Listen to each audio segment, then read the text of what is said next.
God. All right. And you're seeing the full screen, right? Not the small screen. Perfect. So I always have this problem. Wonderful. Perfect.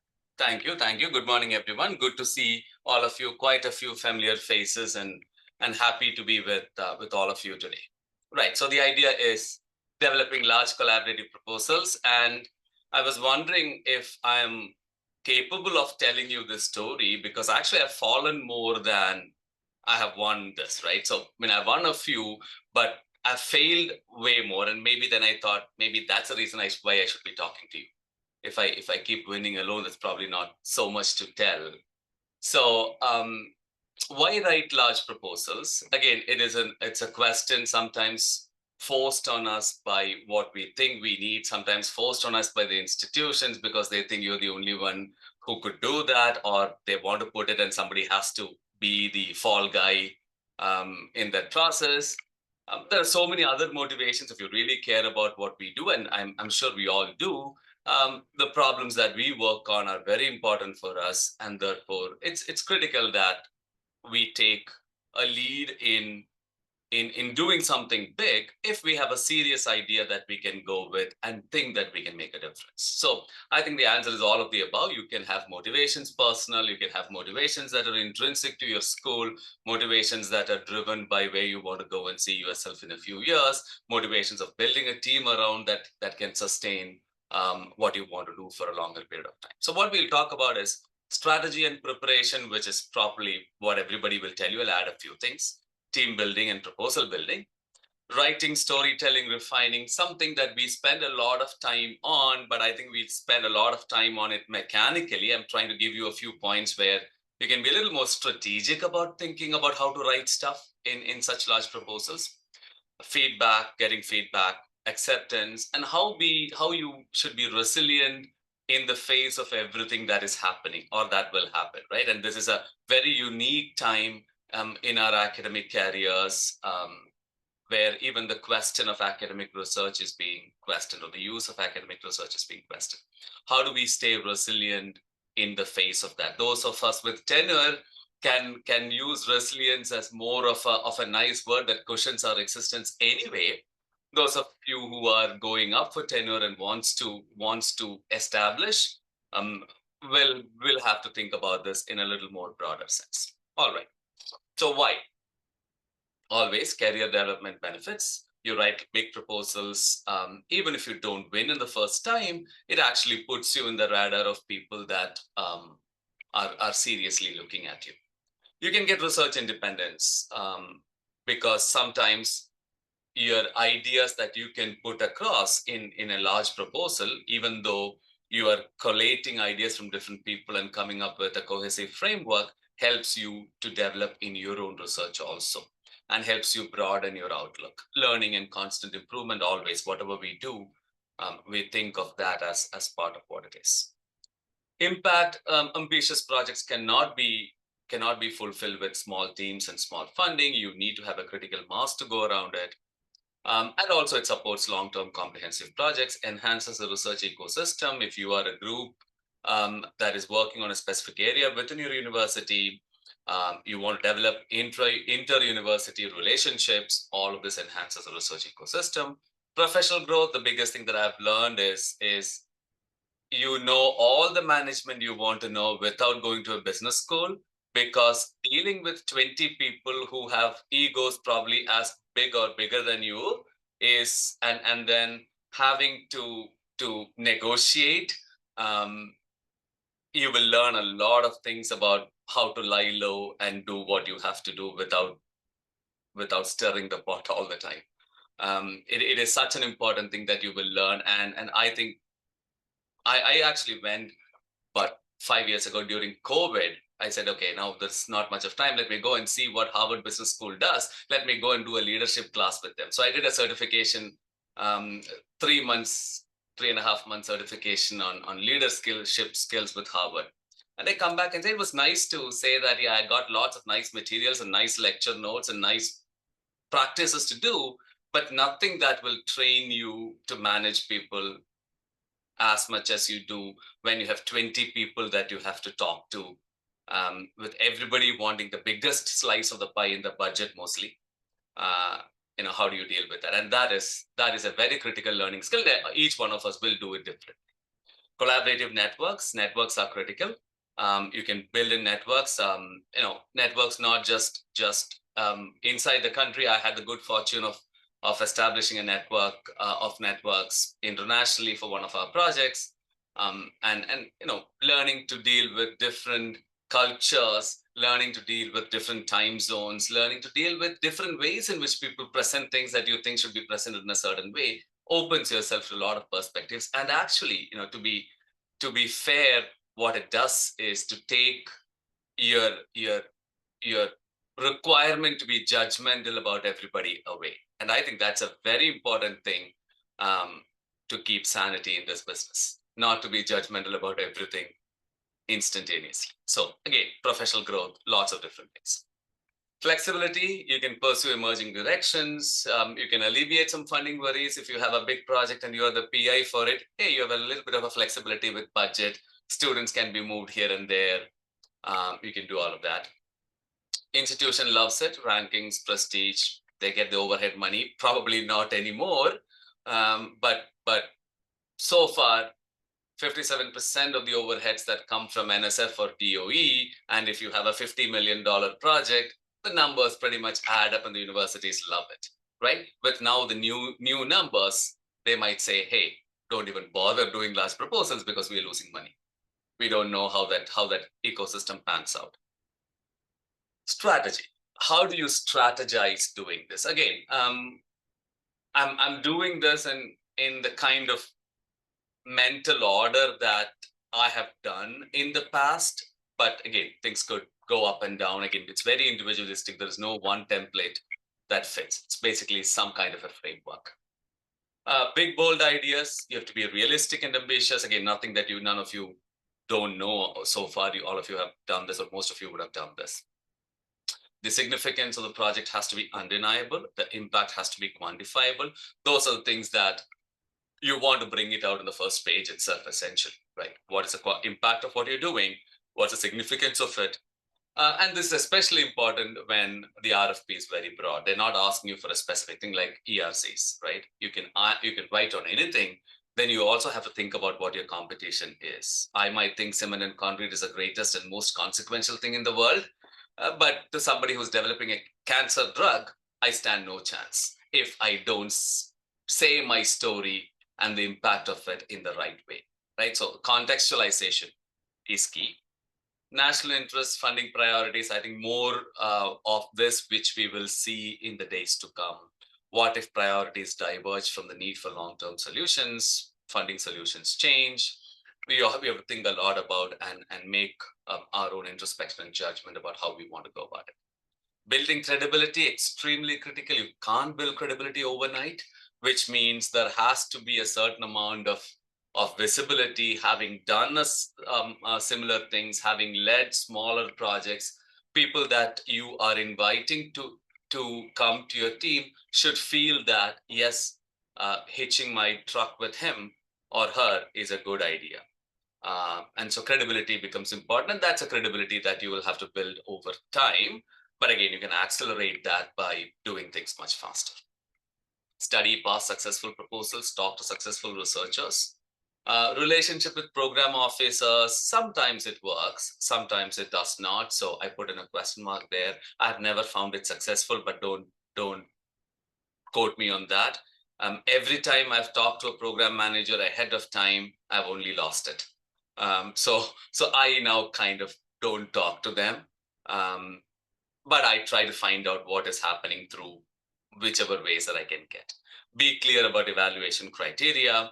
Again, with NSF, it's very easy. It's very clearly laid out. But with agencies like DOE, evaluation criteria not always is spelled out. And even when it is spelled out, it is not always implemented that way. So you may have to think about, even though a certain component is 20%, that 20% might not be realized if some other part doesn't fit in nicely. So these are not compartmentalized very equally in the review process.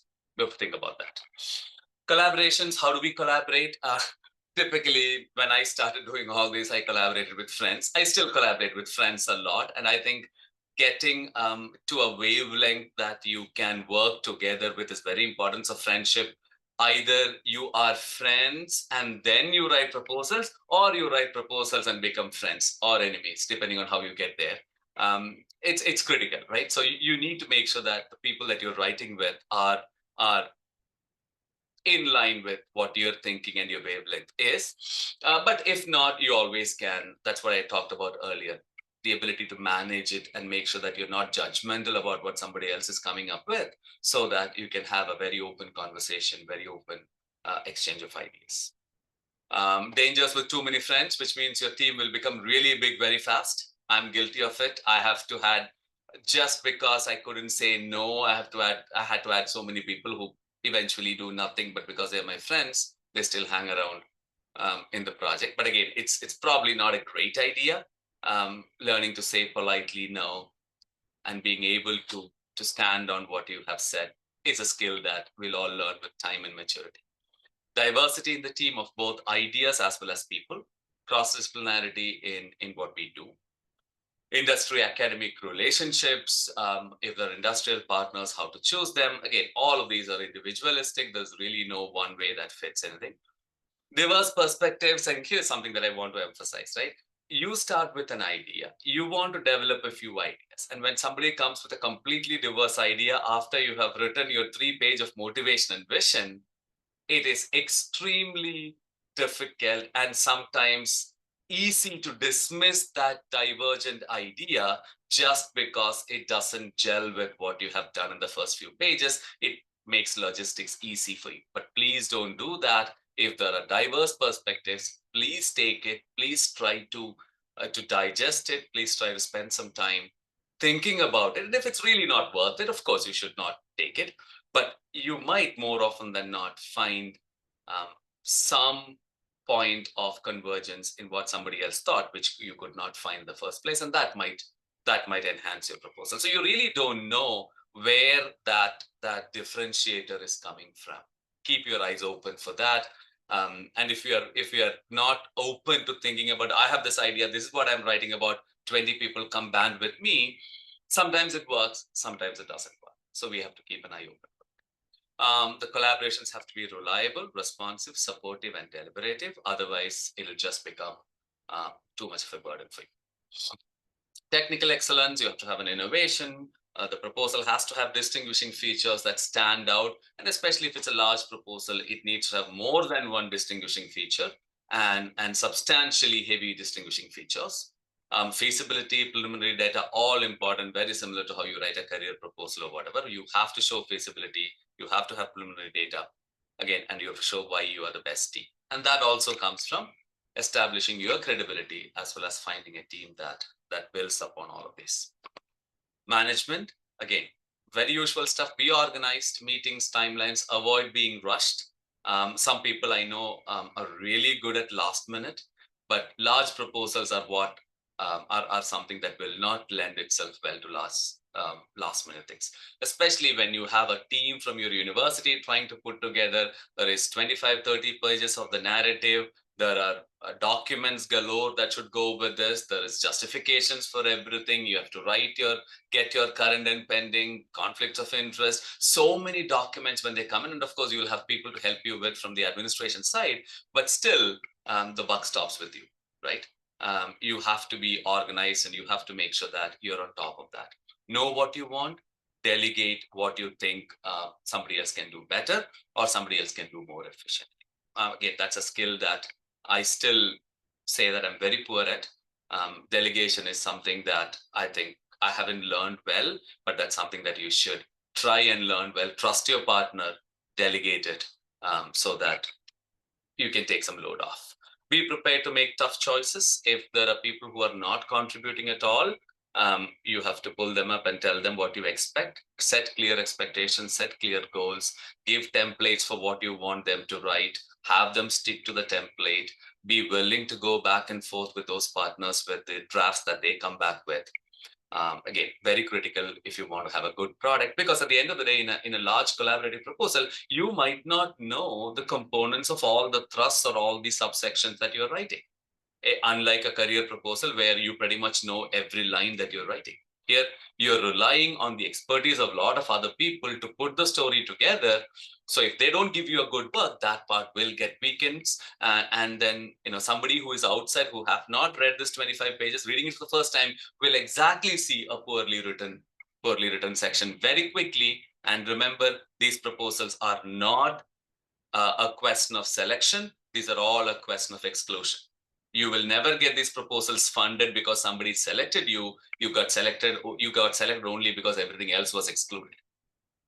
So you want to make sure that nothing in your proposal flags the need to be excluded very quickly. But take help for things that you need help with.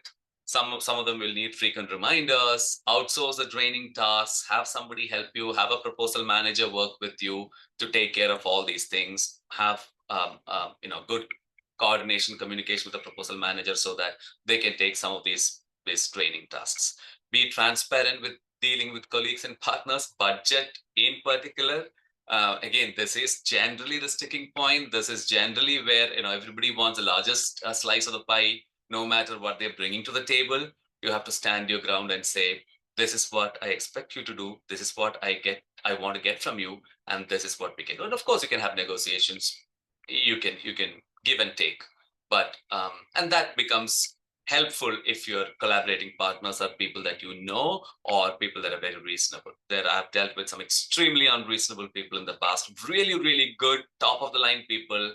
But by the time the budget negotiations are done, I think, you know what, I really don't want to win this proposal, because if this negotiation was this hard, how am I going to work with them? So look at that also. Ask for justifications if you're unsure. Somebody says, I want $200,000 just to do XYZ.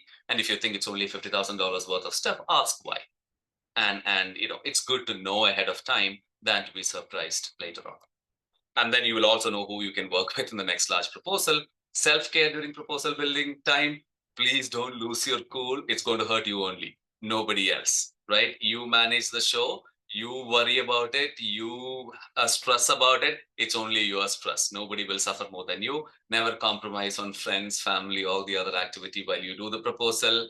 Again, I'm telling you this because I was extremely guilty of this. Spending a whole lot of time on this, leaving things that I should have taken care of, coming back and saying that, oh my God, I might not win the proposal and I lost a lot of this along the side. Figure out a way to balance work and life. That is the most important thing. At the end of the day, life will go on, whether the proposal gets funded or not. And then writing storytelling, start early, really, really early, have draft outlines, summary sheets for collaborators so they can work with you. Storyboarding to communicate ideas better. If you're a good storyteller, you can write storyboarding, write a few note cards with what your story will look like, send it to everybody saying, this is what my story is going to be looking like. What is it that you can improve, add, etc. Clarity matters. Be very clear on what you write. Not all of us write the same way. So it's always good to have a lead writer who will collate everything and stylistically put it in one way. Otherwise, 5 different people write and it'll look like 5 different components. They won't gel because the language, the style would be very different. And when I review large proposals, something that sticks very quickly is how section 3 is very, very different in style from section 5. Because multiple people wrote it and nobody did collating of it. So have a lead writer who you trust with good writing skills and who can stylistically combine the proposal so that it'll look like one nice cohesive story. Spend time on summary abstract. Most of the time reviewers make a lot of the judgment based on the abstract and probably first couple of pages. So make sure that those parts are written really, really well. Feedback during the process, request ruthlessness. If you have an internal reviewer, pink team, red team reviews, ask them to be ruthless, ask them to give you all that you want, but you have to be judgmental in figuring out what you want to take and what you don't want to take. Be open to feedback, but know what you want to take and know what you don't want to take. Understand reviewers' bias. If you have internal reviews, know where they are coming from. You will know who they are, know where they're coming from, so that you can at least figure out why they are saying certain things. Fixable issues versus fundamental flaws. Make sure that if you have fundamental flaws, make sure that you absolutely take care of that, and then delegate work so that it is done in a nice way. Recurring themes: if multiple reviewers talk about the same thing, please don't ignore them. If more than one person finds the same flaw with your proposal in a preliminary review, it's very likely that a panel also will find the same flaw, right? So don't ignore those. Ask for specific suggestions. Create a response document so that you're organized with it. And when the results are out, if you win, hey, great job. More work is on the way now. Document what went right so that you can do it again. You can repeat, rinse and repeat, so that you can be more successful. But the sheen will wear off faster than you think. The load of what you have to do will come quickly. There'll be a nice few photo ops, and after that, off to work. If not successful, the 5 stages of grief are common when you're starting off as an assistant professor. After 20 years in this business, I don't feel this at all to be true. I absolutely don't feel any of these. A proposal comes back rejected, I don't even bother for a minute. But it took 20 years to get there. And I conditioned myself to say that, what, I'm not the reviewer, it's not under my control. Once out of the door, out of hands, out of mind. If that happens, that's the best place to be in. So I coach a lot of people who are in denial and who are worried about it. But I also went through those phases. Better to get over it very quickly. Letting go is very powerful. If you are in the academic business where you write more and you lose more than you win, letting go is very powerful. Dissect the reviews, make sure that you spend good amount of time to identify flaws, gaps, and opportunities, especially if you're resubmitting. That will be very good things to look at. Even though this next set of reviewers will be completely different, you will make your proposal much, much better. Learn to ignore unfair criticism if you have it. So a few things finally: acceptance and resilience. We will lose more than we win, generally, if you care to write a large number of proposals. But if you're winning more than you lose, please hold on to your winning strategy. Please hold on to your magic wand, whatever that is. Hold on to it. You are a rare breed. Recognize the universality of rejection. You are not alone. You will never be. We all will get rejected. Separate identity from outcomes. Don't be harsh on yourselves or the team. Outcomes are very different from our identity as people. Process disappointment productively, channel them into improvement, looking at what ways we can improve. Talk about it, share experiences. There is learning everywhere. Talk to other people who have gone through this path. Talk to your friends, talk to your colleagues. Analyze, don't agonize. Discuss about it. You can do things for improvement. Keep multiple irons in the fire. Repackage good ideas for other calls. See, you've written this large behemoth of a proposal. See if you can take an idea from that and submit as an unsolicited proposal. Hey, $500,000, not bad, right? You started off with 20 million expectation, but $500,000 from one small idea where most of the thing is written and written well, not a bad thing at all. Try and do that. Build muscle and speed, helps to go stronger and faster next time. Have some kind of a process where you know what you do for large proposals, right? You have a system that you've put in place so that when the next call comes in, you are off and running very quickly. You know where the team is, you know what things to put in, all of that. But at the end of the day, until you push the submit button, everything is in your hands. Once you push the submit button, go do whatever you're doing: golfing, playing whatever music, enjoy. Results will come. If it comes well, wonderful, have some fun. If it doesn't turn out the way it is, there's always a next chance. All right, that's all I have. Thank you very much. I think I stuck within Nishant's 30-minute timeline.